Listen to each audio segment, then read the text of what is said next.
Welcome to Shukla study point. आप सभी का स्वागत है आपके अपने YouTube channel Shukla study point में। मैं शिवम शुक्ला आप सभी दोस्तों का हार्दिक स्वागत करता हूं। आज के वीडियो के माध्यम से हम लोग आंसर की के बारे में चर्चा करेंगे और आंसर की होगी आपकी सिद्धार्थ यूनिवर्सिटी की हिंदी साहित्य का जो पेपर हुआ है उसी के आंसर की के बारे में चर्चा करेंगे। हिंदी साहित्य पेपर 1 जिसमें आपको भाषा विज्ञान, हिंदी भाषा और देवनागरी लिपि के बारे में पढ़ना था।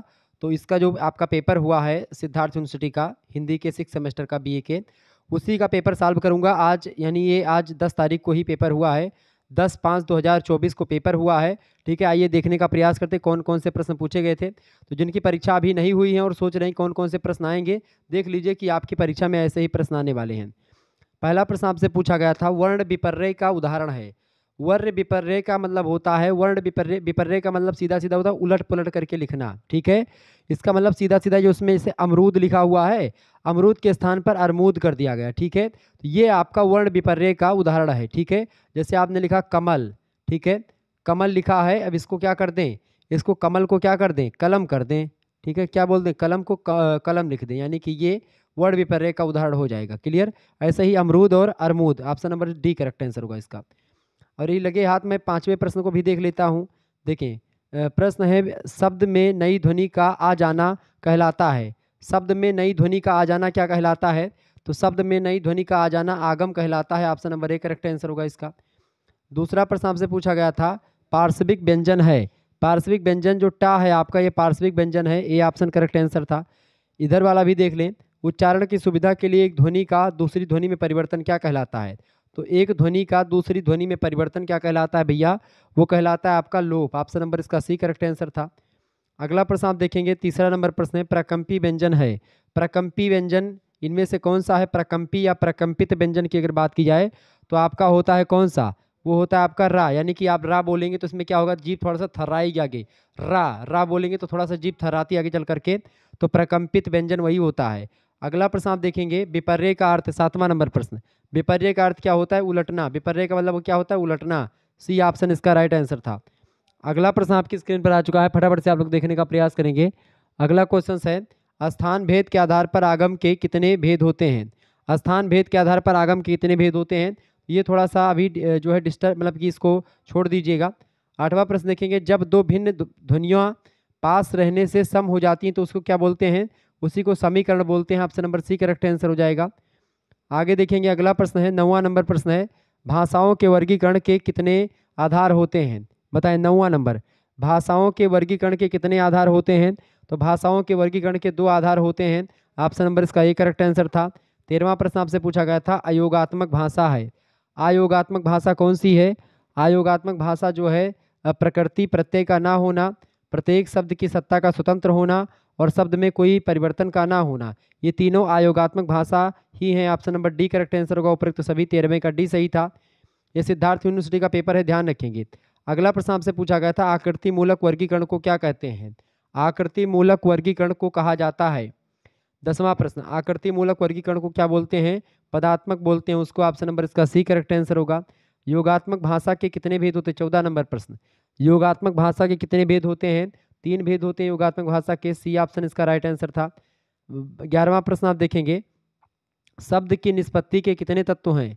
शब्द की निष्पत्ति के कितने तत्व होते हैं? 3 तत्व होते हैं। ऑप्शन नंबर इसका बी करेक्ट आंसर होगा।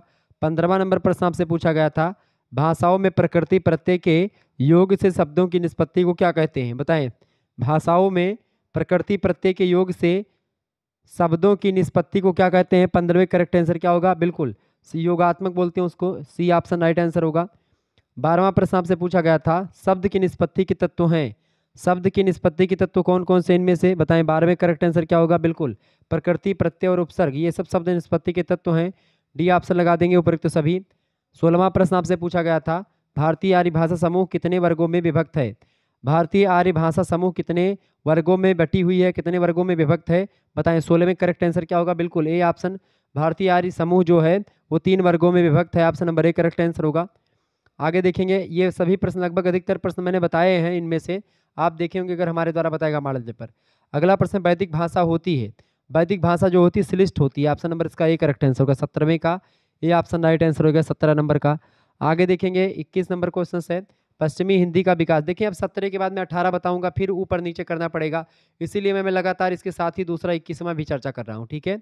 तो पश्चिमी हिंदी का विकास हुआ है, बताएं किससे? पश्चिमी हिंदी का विकास मैंने आपको कई बार आपको बताया, पश्चिमी हिंदी का विकास सौरसेनी अपभ्रंश से हुआ है, अर्धमागधी अपभ्रंश से पूर्वी हिंदी का विकास हुआ है, ठीक है, मागधी से बिहारी हिंदी का विकास हुआ है। खूब अच्छे तरीके से मैंने आपको बताया। अगला प्रश्न है 18 नंबर, मध्य भारतीय आर्य भाषा का संबंध है। मध्य भारतीय आर्य भाषा का संबंध किससे है, बताएं? मध्य भारतीय आर्य भाषा का संबंध का मतलब आर्य भाषा का समय है, संबंध नहीं, समय है। तो मध्यकालीन जो भारतीय आर्य भाषा है उसका समय है 500 ईसा पूर्व से लेकर के 1000 ईसा पूर्व, मतलब ईस्वी। ये मैंने कई बार आपको बताया था, तो सी ऑप्शन में जो दिया है 500 ईसा पूर्व से लेकर के 1000 ईस्वी तक का समय काल, ये मध्यकालीन भारतीय आर्य भाषाओं का समय माना जाता है, सी ऑप्शन। ओके। 22 प्रश्न आप देखेंगे, 22 नंबर, पूर्वी अवधि की बोलियां हैं। पूर्वी अवधि की 3 बोलियां हैं, कौन कौन सी? अवधी, बघेली और छत्तीसगढ़ी। तो डी ऑप्शन इसका राइट आंसर होगा, उपरोक्त सभी। अगला प्रश्न 19वां नंबर प्रश्न आपसे पूछा गया था, आधुनिक भारतीय आर्य भाषा का समय है। आधुनिक भारतीय आर्य भाषा 1000 ईस्वी से लेकर के अब तक जो है ये आधुनिक आर्य भाषा का समय है। ऑप्शन नंबर इसका डी करेक्ट आंसर होगा। आगे देखेंगे 23 नंबर प्रश्न है, भोजपुरी बोली का विकास हुआ है। भोजपुरी बोली का विकास हुआ है, बताएं किससे? ब्राचट से, खस से, अर्धमागधी से या मागधी से?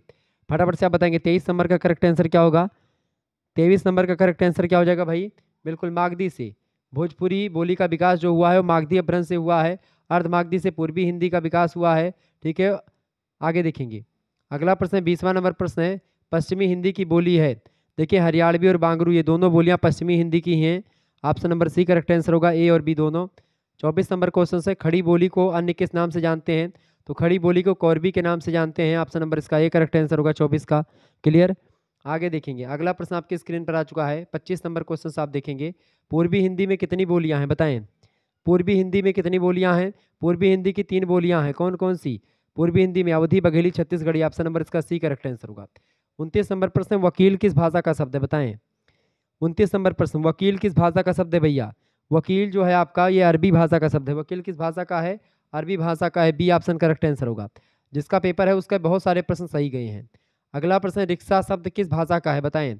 तो रिक्शा शब्द मैंने कई बार आपको बताया था, रिक्शा शब्द जो है आपके वो जापानी भाषा का शब्द है rickshaw. Option number D correct answer होगा। कैंची किस भाषा का शब्द है, बताएं? कैंची किस भाषा का शब्द है भैया? कैंची जो है आपका ये तुर्की भाषा का शब्द है। ऑप्शन नंबर इसका सी करेक्ट आंसर होगा। अगला प्रश्न 27 नंबर, उद्गम की दृष्टि से आमिर शब्द है। आमिर शब्द का शब्द मतलब उद्गम की दृष्टि से, देशज है आमिर, विदेशज है, तत्सम है या तद्भव है?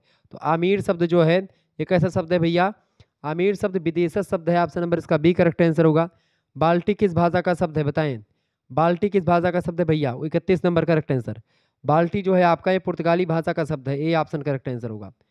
अगला प्रश्न 28 नंबर, कौन सा शब्द देशज नहीं है?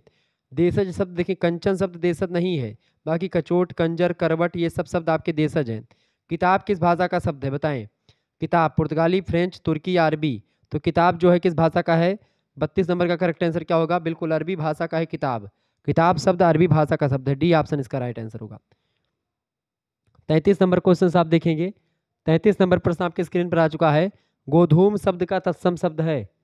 गोधूम शब्द का तद्भव शब्द, गोधूम का तद्भव जो है यानी गोधूम से क्या बना है? गोधूम से बना है गेहूं। गेहूं जो है ये तद्भव शब्द है और गोधूम तत्सम शब्द है, ये बात आप ध्यान रखिए। 33 नंबर का करेक्ट आंसर क्या होगा? C option. 37 नंबर प्रश्न देखेंगे, बानर, वानर शब्द का तद्भव रूप। वानर जो है ये तत्सम शब्द है, इसका तद्भव क्या होगा? बंदर। ऑप्शन नंबर इसका ए करेक्ट आंसर होगा, बंदर। 37 का करेक्ट आंसर क्या होगा? A option. अगला प्रश्न है 34 नंबर, ससुर शब्द का तत्सम रूप होगा, ससुर का श्वश्रु। ऑप्शन नंबर इसका सी में दिया है करेक्ट आंसर, ठीक है। 38 नंबर प्रश्न आपसे पूछा गया था, तत्सम शब्द का शब्द मतलब तत्सम रूप का शब्द है इनमें से, तत्सम कौन सा शब्द है इनमें से, बताएं? तत्सम शब्द इनमें से कौन सा है भैया? फटाफट से आप बताने का प्रयास करें। 38 नंबर में बिल्कुल अंधकार जो शब्द है ये आपका तत्सम शब्दावली है, क्लियर। बाकी अंधियारा और अंधेरा ये तद्भव है। अगला प्रश्न आप देखेंगे 35 नंबर, आंख का तत्सम रूप है। आंख का तत्सम रूप क्या है? यानी आंख जो है यह आपका तद्भव शब्दावली है। आंख का तत्सम जो है वो होता है अक्षी। Option number D correct answer होगा। 39 नंबर प्रश्न, निम्नलिखित में से कौन सा युगम सही नहीं है? देखिए मोर से मतलब मयूर से मतलब मोर जो है आपका तद्भव है, मयूर आपका तत्सम है, मतलब कि मयूर तद्भव है और मोर आपका तत्सम है। ऐसे ही रुग्ण आपका तत्सम है और रोगी जो है आपका जो है तद्भव है। इसके अलावा रोगी आपका कैसा है, तद्भव है, नहीं रुग्ण आपका तत्सम है और रोगी आपका तद्भव है। ऐसे ही लौह आपका जो होता है, लौह आपका एक प्रकार से तत्सम है और लोहा जो है आपका तद्भव है। ऐसे इसमें कपाट और कपड़ा ये गलत है आपका, डी ऑप्शन इसका राइट आंसर होगा। ठीक है, यही आपका सही नहीं है। अगला प्रश्न, जूता शब्द है, कैसा शब्द है जूता, जूता बताएं, दो जूता शब्द कैसा है भैया, जूता शब्द बताएं। जूता शब्द आपका जो है 36 का करेक्ट आंसर क्या हो जाएगा, जूता शब्द जो है ये देशज शब्द है, option number B correct answer होगा। निम्नलिखित में से कौन सा युगम सही नहीं है, इनमें से देखिए, जेठ जो है तद्भव है, ज्येष्ठ आपका तत्सम है, बिल्कुल ठीक है। दूल्हा दुल्हन ये एक दूसरे के विलोम है, तो ये नहीं होगा। झंडा ध्वज ठीक है, परख परीक्षा ठीक है, तो इसका यही बी वाला जो है आपका ये युगम सही नहीं है, बी ऑप्शन। आगे देखेंगे तो प्रश्न आपके बहुत बढ़िया तरीके से पेपर आपके हल हुए होंगे, क्लियर। देखिए, तौलिया किस भाषा का शब्द है, बताएं, तौलिया किस भाषा का शब्द है भैया, बहुत बढ़िया प्रश्न है, 41 नंबर। तौलिया जो है आपका पुर्तगाली भाषा का शब्द है। सार्थकता की दृष्टि से भाषा की लघुत्तम इकाई, सार्थकता की दृष्टि से पूछा जा रहा है। सार्थकता यानी ऐसा शब्द जिसका अर्थ निकले, तो होता है शब्द, यानी भाषा की सबसे छोटी इकाई वैसे ध्वनि होती है, ठीक है, लेकिन सार्थकता की दृष्टि से अगर पूछेगा तो आप शब्द लगाएंगे, ठीक है। आगे देखेंगे, अगला प्रश्न है 42 नंबर। टिकट घर शब्द है, टिकट और घर ये दो शब्दों से मिलकर के बना है और दोनों अलग अलग भाषा के शब्द हैं, ये संकर शब्द हैं, ठीक है। जैसे बैलगाड़ी, ठीक है, मतलब जैसे रेलगाड़ी, अब रेल जो है दूसरे भाषा का शब्द है, गाड़ी दूसरे भाषा का है। दोनों जब दो भाषाओं के मिलने से एक शब्द का निर्माण हो और उसका अर्थ अलग निकले तो आपका हो जाता है क्या, वो हो जाता है संकर शब्द। आगे देखेंगे 45 नंबर है। यास्क ने निरुक्त के पद कितने विभाग, मतलब पद के कितने विभाग बताए हैं, बताएं। यास्क ने निरुक्त में पद के कितने विभाग बताए हैं, 45 नंबर का करेक्ट आंसर क्या होगा, बिल्कुल बी ऑप्शन 4। अगला क्वेश्चन आप देखेंगे 46 मतलब 43 नंबर प्रश्न है। उच्चारण की दृष्टि से भाषा की लघुत्तम इकाई, उच्चारण की दृष्टि से भाषा की, उच्चारण की दृष्टि से भाषा की लघुत्तम इकाई होती ध्वनि, ऑप्शन नंबर इसका बी करेक्ट आंसर होगा 43 का। ध्यान रखेंगे 43 का बी राइट आंसर होगा। अर्धस्वर कौन सा है, 46 नंबर देखेंगे, अर्धस्वर कौन सा है भैया, या और वाह, या और वाह जो होते हैं, या और वाह ये दोनों अर्धस्वर होते हैं। अगला प्रश्न है आपका, मूल स्वर कौन से इनमें से, देखिए छोटा आ, छोटी ई और छोटा ऊ ये तीनों मूल स्वर होते हैं, डी ऑप्शन राइट आंसर होगा। अगला प्रश्न आपकी स्क्रीन पर आ चुका 48 नंबर। भाषा का विशिष्ट ज्ञान भाषा विज्ञान है, यह कथन किसका है, 48 नंबर करेक्ट आंसर क्या हो जाएगा, 48 नंबर का सी ऑप्शन। प्रोफेसर देवेंद्र नाथ शर्मा ने कहा था कि भाषा का विशिष्ट ज्ञान भाषा विज्ञान है, option number C correct answer होगा।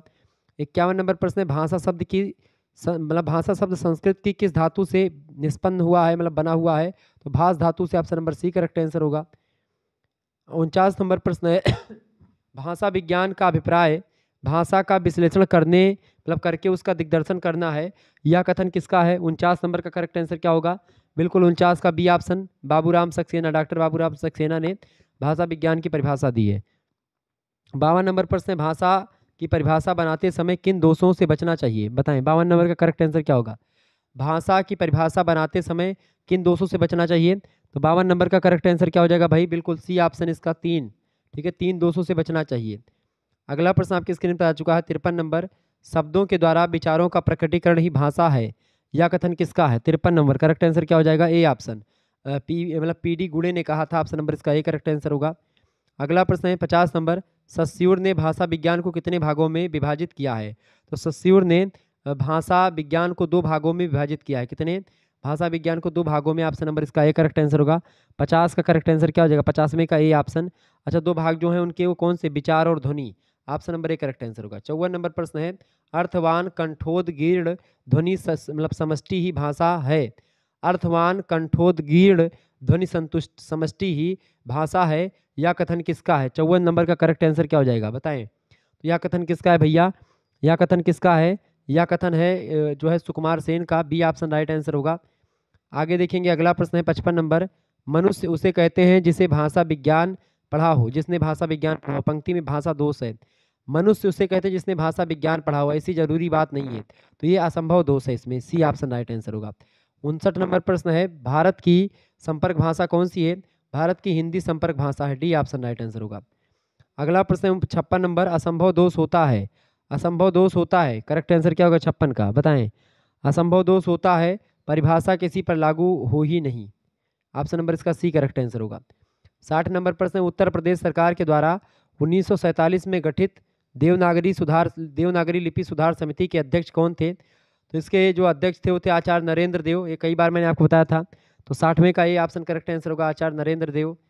अगला प्रश्न, मातृभाषा का सामान्य अर्थ क्या है? सामान्य अर्थ की बात कर रहा है, माता की भाषा मातृभाषा कहलाती है, ये ऑप्शन। अगला प्रश्न आपके स्क्रीन पर आ चुका है, देखेंगे। 58 नंबर प्रश्न है, प्रशासन की भाषा क्या कहलाती है? बताएं। 58 नंबर, प्रशासन की भाषा। देखिए, प्रशासन की भाषा जो होती है, वैसे राजभाषा, मतलब जो राजभाषा होती है वो प्रशासन की भाषा बोलती है। ऑफिशियल लैंग्वेज को ही प्रशासन की भाषा बोलते हैं, ठीक है। ये बात ध्यान रखें। जो पत्राचार होते हैं, समाचार पत्र, या एक कार्यालय, एक सरकारी कार्यालय से दूसरी सरकारी कार्यालय में जो प्रयुक्त होती है, वो राजभाषा होती है, ऑफिशियल लैंग्वेज होती है। बी ऑप्शन इसका करेक्ट आंसर हो जाएगा। कहीं कहीं पर इसको मानक भाषा भी कहते हैं, लेकिन ये राजभाषा इसका करेक्ट आंसर होगा, बी ऑप्शन। आगे देखेंगे, अगला प्रश्न है, जिस भाषा के माध्यम से 61 नंबर प्रश्न है, जिस भाषा के माध्यम से मनुष्य एक दूसरे से संपर्क स्थापित करता है वह भाषा कौन सी भाषा कहलाती है? तो 61 नंबर का बी ऑप्शन करेक्ट आंसर होगा, संपर्क भाषा कहलाती है वो। ओके, आगे देखेंगे, अगला प्रश्न आपके स्क्रीन पर आ चुका है। 62 नंबर प्रश्न, सरकार के शासन, विधान, कार्यपालिका और न्यायपालिका के क्षेत्रों में जिस भाषा का प्रयोग किया जाता है उसे राजभाषा कहते हैं। यह परिभाषा किसने दी है? बताएं। तो यह परिभाषा किसने दी है भैया? डॉक्टर भोलानाथ तिवारी ने दी है। इसका 62 का करेक्ट आंसर क्या हो जाएगा? बी ऑप्शन, भोलानाथ तिवारी ने ये परिभाषा जहाँ तक दी है। इसमें थोड़ा सा संदेह है तो इस पर डाउट रखिएगा। आगे देखेंगे, 65 नंबर प्रश्न है, प्राचीन काल में कौन सी भाषा संपर्क की भाषा थी? प्राचीन काल में संपर्क भाषा संस्कृत थी, ये ऑप्शन। आगे देखेंगे, अगला प्रश्न है, हिंदी उद्भव का सही क्रम, मतलब सही अनुक्रम है, हिंदी उद्भव का सही अनुक्रम इनमें से कौन सा है? तो हिंदी उद्भव का सही अनुक्रम जो है वो है आपका पाली, फिर प्राकृत, फिर अपभ्रंश और फिर हिंदी, ये ऑप्शन। आगे देखेंगे, 63 नंबर, संविधान की कौन सी अनुसूची में क्षेत्रीय भाषाओं का उल्लेख है? 8वीं अनुसूची में, option number B correct answer होगा। 67 नंबर प्रश्न आपसे पूछा गया था, आगरा की बोली कौन सी है? आगरा की बोली है Brajbhasha, C option right answer होगा। अगला प्रश्न 64 नंबर, संविधान की 8वीं अनुसूची में सम्मिलित भाषाओं की संख्या। तो संविधान की 8वीं अनुसूची में सम्मिलित भाषाओं की संख्या 22 है, option number C correct answer होगा। 68 नंबर प्रश्न, पूर्वी हिंदी की बोली नहीं है, अवधी, बघेली और छत्तीसगढ़ी 3 बोलियां हैं। बिहारी हिंदी अपने आप में एक उपभाषा है।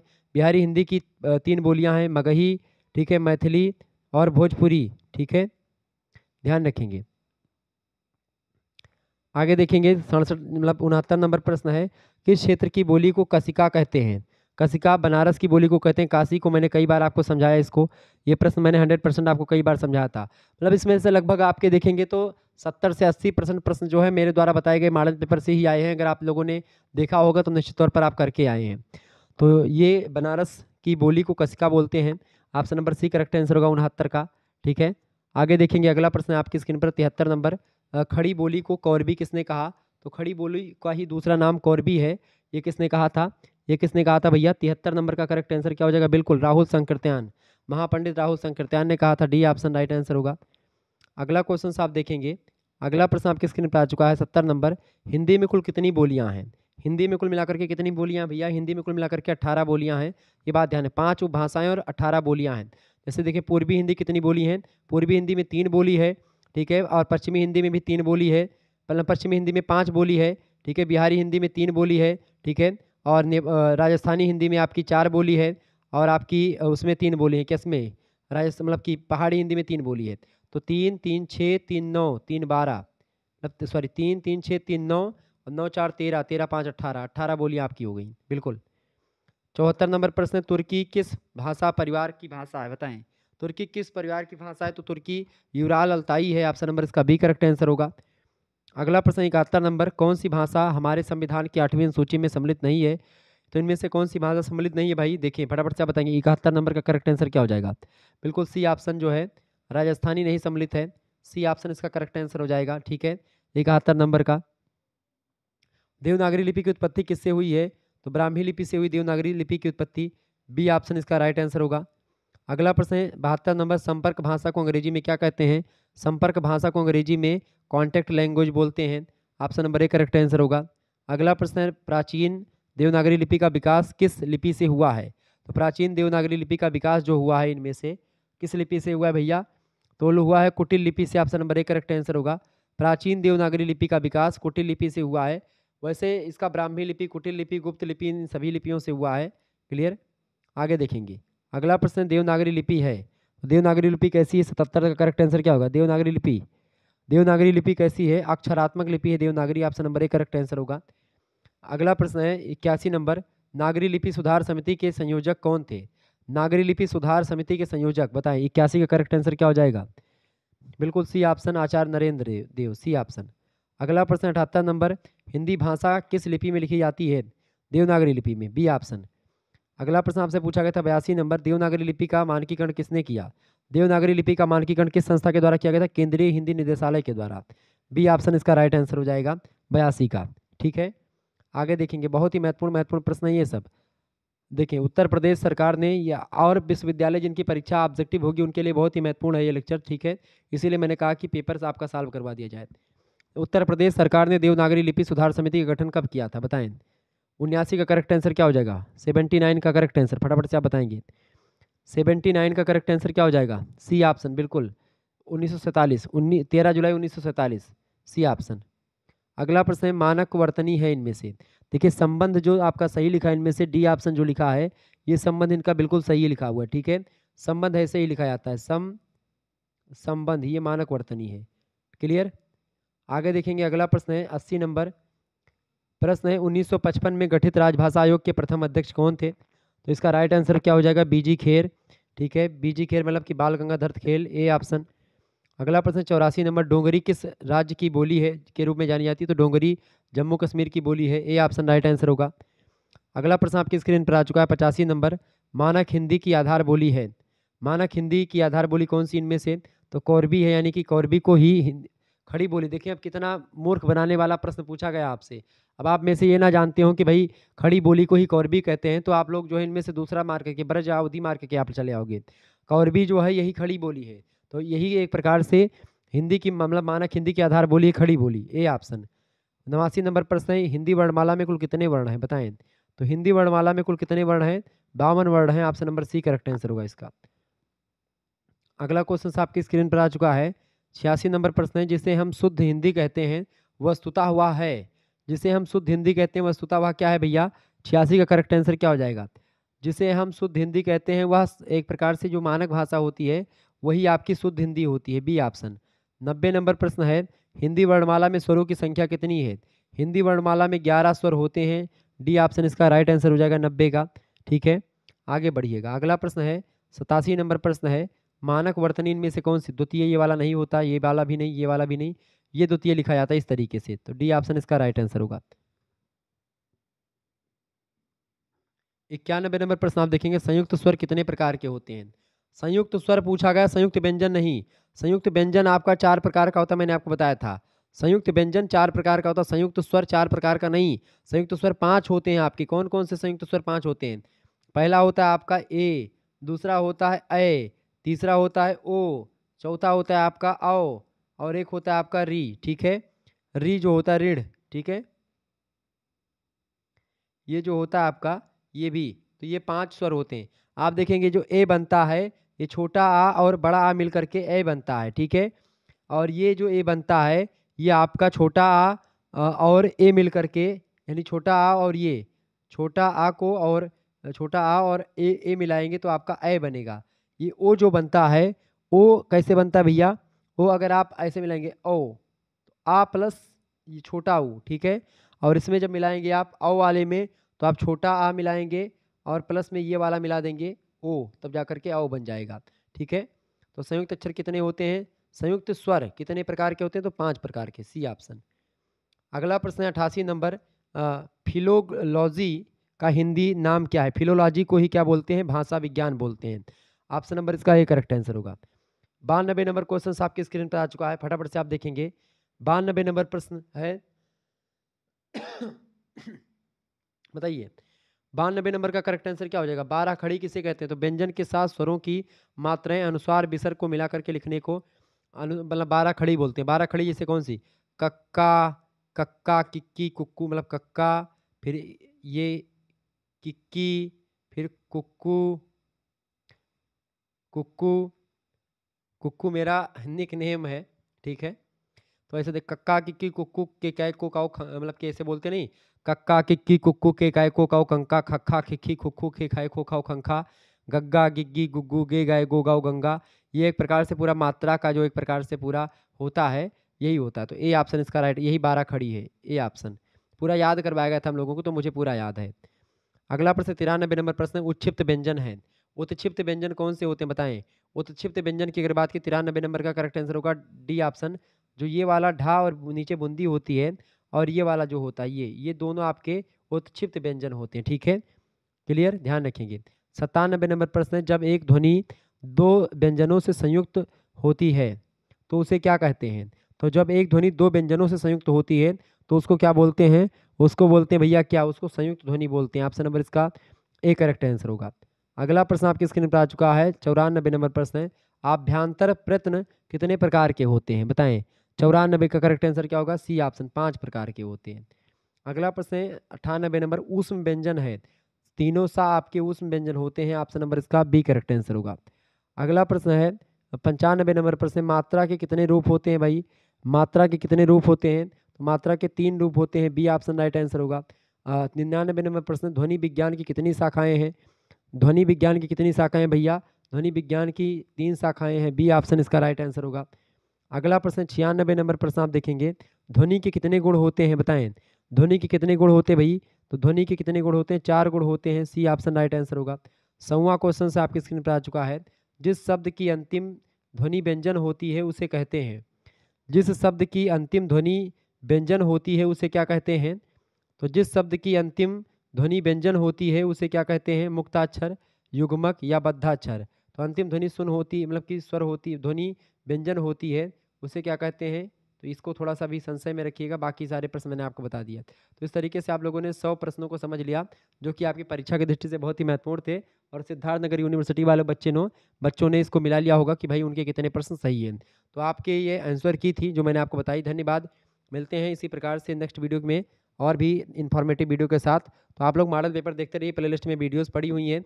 और एक बात और, सिद्धार्थनगर यूनिवर्सिटी वाले एक चीज़ और ध्यान रख लें, आगे चल करके आपको को करिकुलर कोर्स की तैयारी अगर करनी है तो आप को करिकुलर मास्टर यूट्यूब चैनल को सब्सक्राइब कर लीजिएगा। को करिकुलर मास्टर यूट्यूब चैनल को सब्सक्राइब कर लीजिएगा, बहुत ही महत्वपूर्ण चैनल है आपकी परीक्षा की तैयारी। वहाँ पर विधिवत तरीके से होती है को करिकुलर कोर्सेज की। ठीक है, धन्यवाद।